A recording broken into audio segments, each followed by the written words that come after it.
European Union Council President Antonio Costa delivered a stark assessment to EU ambassadors in Brussels on Tuesday, arguing that amid the chaos and destruction of the Middle East war, one country had emerged as its clearest beneficiary, and it was not among the combatants. So far, there is only one winner in this war, Russia, Costa told the gathering, laying out a three-part argument for why Moscow was profiting from a conflict it had no direct hand in starting.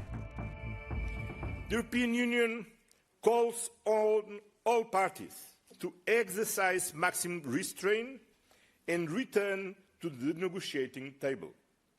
The European Union stands with the long-suffering people of Iran. We support their right to live in peace and determine their own future.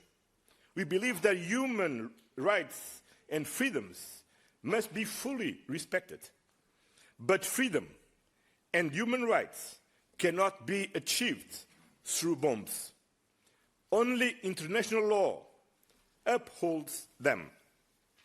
Protecting civilians, ensuring nuclear safety and respecting international law is crucial. We must avoid further escalation. Such a path threatens the Middle East, Europe, and beyond. The consequences are severe, including in the economic sphere, as demonstrated by the blockade of the Strait of Hormuz. So far, there is only one winner in this war, Russia. It steadily undermines Ukraine's position by flouting international law. It gains new resources to finance its war against Ukraine as energy prices rise. It profits from the diversion of military capabilities that could otherwise have been sent to support Ukraine.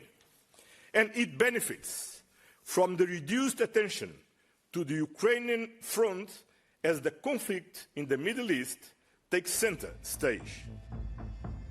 The reasoning, officials said, was stark and deeply strategic. As energy prices surged across global markets, the ripple effects were being felt far beyond the Middle East.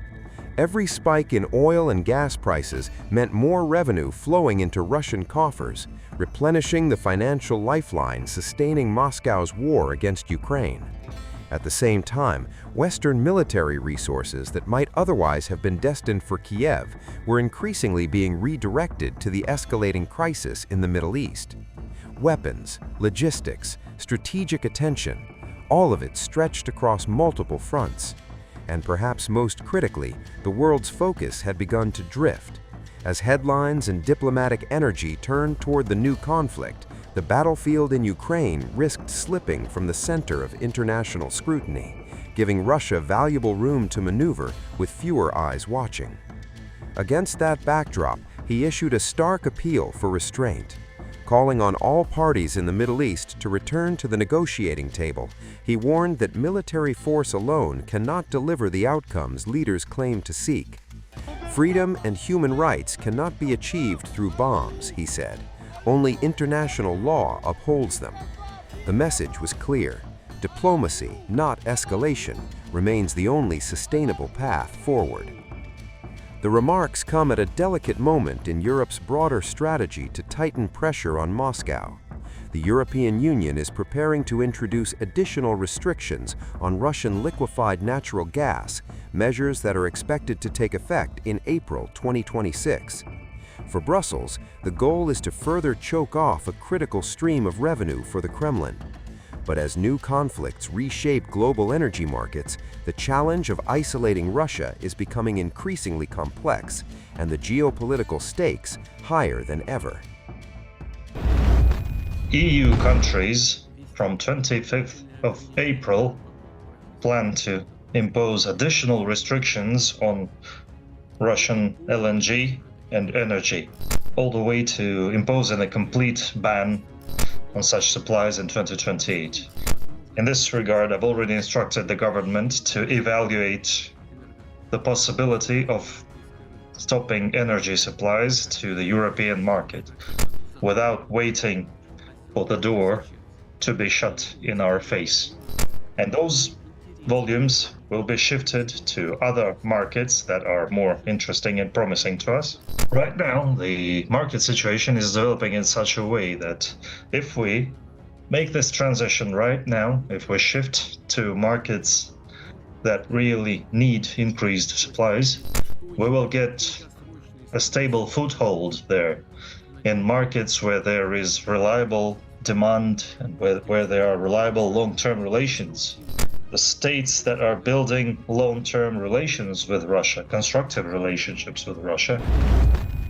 I asked you to gather today to discuss the situation in global energy markets, to compare notes. And I would like to hear your opinion regarding the events that are currently unfolding and to consult with you on how we can best coordinate the efforts of the state and our private companies in light of these ongoing developments. Let's also discuss, in this regard, Russia's further actions in the global energy sector as a whole, including and taking into account the worsening of the situation, as we understand it, in the Middle Eastern region. Russia has, on numerous occasions, I would like to immediately point out, warned that attempts to destabilize the situation in the Middle East would inevitably undermine the stability of the global fuel and energy complex, raise oil and gas prices, limit the supply of these vital resources worldwide, and would certainly disrupt long-term investment plans. Judging by all appearances, that's exactly what's happening. Today we are observing significant logistical challenges along hydrocarbon transportation routes, and we can clearly see that this is having a profoundly negative impact on global production and indeed on global supply chains. It is striking at industry, and in essence, without any exaggeration whatsoever, it is affecting the entire framework of international economic relations. Because supply disruptions lead to other purely economic problems. Inflation is rising, and production, not only of oil and gas, but also the manufacturing of industrial goods is suffering. Let me remind you that in the past year, approximately 1/3 of the entire global seaborne oil exports passed through the Strait of Hormuz, which amounted to around 14 million barrels every single day. Of that substantial volume, nearly 80% was specifically destined for various nations within the broader Asia-Pacific region. At this very moment, this absolutely critical shipping route is now practically shut down. Oil production, which is tied to the use of the strait, risks completely stopping already in the coming months. It has already begun to decline. Storage facilities in the region are filling up with oil that is impossible to export, or very difficult to export, or very expensive to export. It's quite clear that Hamde does a complete rerouting of all Middle Eastern oil supplies without using the Strait of Hormuz is, at this moment, and certainly for now, simply unrealistic.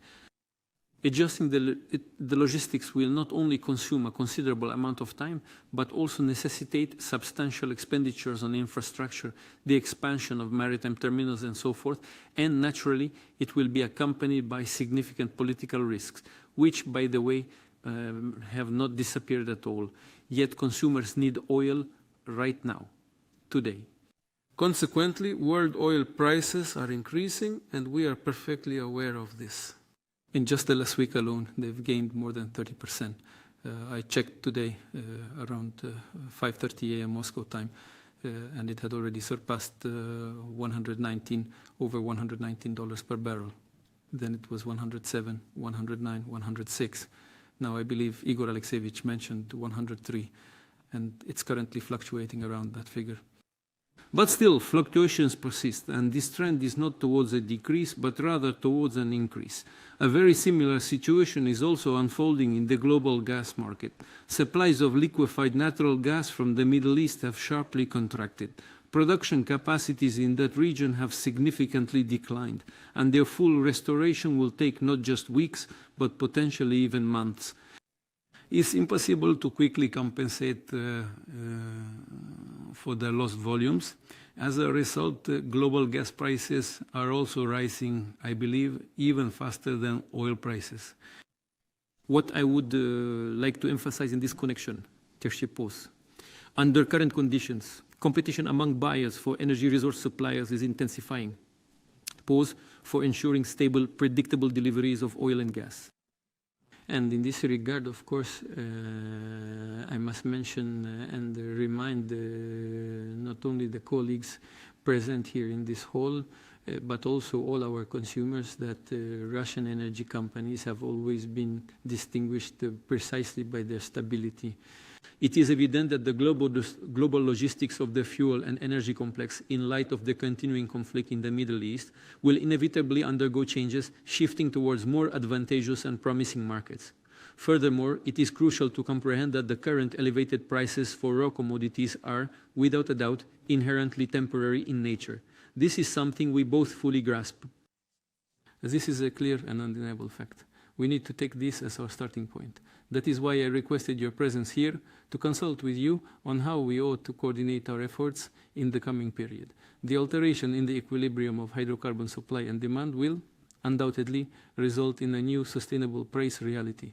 This will inevitably happen, so it is crucial for Russian energy companies to seize this current moment, including to channel their additional export earnings towards reducing to direct them towards alleviating their debt burden, their liabilities to domestic banks. Esteemed colleagues, I would like to particularly draw your attention to this important point.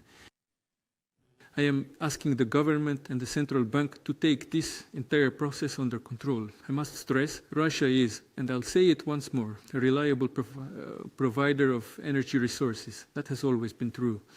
We will certainly continue to supply oil and gas to those nations that themselves prove to be reliable counterparties. I refer not only to our partners in the Asia-Pacific region, but also to the states of Eastern Europe, such as Slovakia and Hungary. Even now, my colleagues, even before this broad-ranging meeting, have already informed me that we are significantly increasing our deliveries to our reliable partners. And what's more, across multiple regions worldwide. At the same time, I want to remind you that the countries of the European Union are planning to introduce additional restrictions on the purchase of Russian hydrocarbons, including liquefied natural gas, starting from April 25th, leading up to a complete ban on such supplies by 2027. In this connection, the government has already been assigned the task to evaluate the possibility and feasibility of halting the deliveries of our energy resources to the European market. Rather than waiting for the door to be slammed in our faces, we should do it right now and redirect these volumes from the European market to more promising directions. And what's most important, to establish ourselves there. The current market situation is developing in such a way that if we reorient ourselves right now to the markets that require an increase in their supplies, we can now firmly establish ourselves there. That is to say, in places where there is a steady long-term demand and dependable relationships of a lasting nature towards those nations that are actively building constructive business connections with Russia. By the way, I specifically requested your presence here today so that we could thoroughly discuss and consult on all these important matters. If European companies, if buyers suddenly decide to reorient themselves and ensure us long-term stable joint cooperation free from political considerations, completely rid of political influence, please, we have never refused. We are ready to work with Europeans too, but we need some clear signals from them that they are prepared and also willing to work and will ensure for us this steadfastness and stability. The government is also keeping these matters under its control, and it is precisely at this moment, concerning all these important issues, that I truly hope we will have a very substantive discussion.